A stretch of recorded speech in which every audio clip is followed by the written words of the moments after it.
Okay, this is the last stretch and fold, number 4.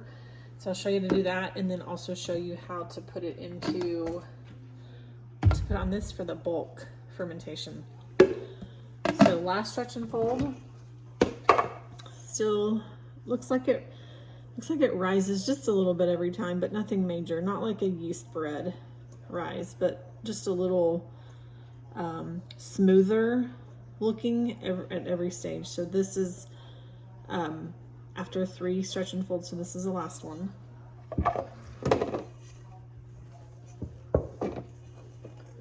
So I'm just going to stretch it up and fold it over itself in sort of roughly 3-corner stretch.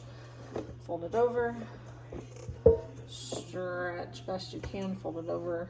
It gets, you can tell, more resistant at every turn. So this time I'm just going to kind of work it with my hands just a little bit, stretch it, fold it over. I don't really care so much that it's in the shape of a ball, but I just feel like it just kind of helps a little bit. I don't really know why, other than it's just kind of easy just to kind of zhuzh around with my hands sometimes on this last one because it's so tight. So again, if you don't have one of these, it's no problem. Just stick it back in this bowl to do the bulk fermentation. I like this because you can tell with the lines on it, it can help you see how much it's risen is all. So some people say you're looking for like I just put it in there. You're looking for it to kind of double in size. I don't really look at that too much. I just stick it in here, leave it on your counter to bulk ferment overnight. And then tomorrow morning I'll show you what we do from there and how to shape it and put it in the Bannatyne. I'm not a professional shaper by any means, and so you can probably pull up some different videos on shaping it, but I'll show you at least what I do. So I don't flour or grease or anything this. You'll see in the morning it comes out super easy. So that's bulk fermentation and how to get it from the 4 stretch and folds to this, and then this will sit on the counter overnight and we'll take a look at it again in the morning.